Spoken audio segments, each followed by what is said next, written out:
So sa video ito ay pag-uusapan natin at i-guide ko kayo on how to change your mobile number registered in Maribang account gamit lang yung Maribang app.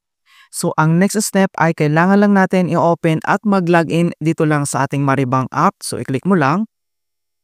And then makikita mo na dito sa ating mobile screen na nakover na siya ni Maribang para sa ating account security.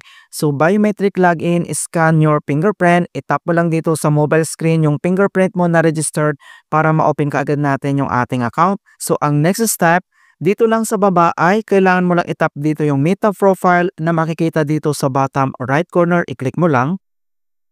And then, next step, so dito lang sa left corner ay kailangan mo lang itap dito yung My Profile. So dito sa My Profile ay kailangan mo lang iselect dito yung mobile number. So i-click mo lang.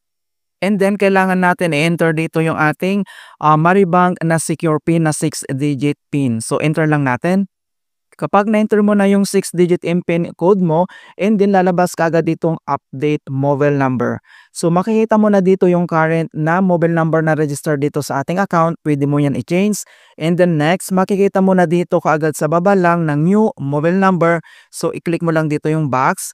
And then, enter mo lang dito yung bagong mobile number na ipapalit mo dito. So for example, lagay lang tayo. Ayan. So once nilagay mo na dito yung bagong mobile number and then itap mo lang dito yung change. Okay, so pagka-tap mo dito yung change and then makaka-receive ka ngayon dito ng 6-digit OTP dito lang sa bagong mobile number na pinalit mo dito and then kailangan mo lang yun i-enter dito. Alright, so ipalo mo lang yung screen prompt instruction dito para ma-confirm natin kagad. So once successful na yung pagpalit natin, so makaka-receive ka naman dito ng notifications from Maribag na successful na yung pag-change ng mobile number mo dito.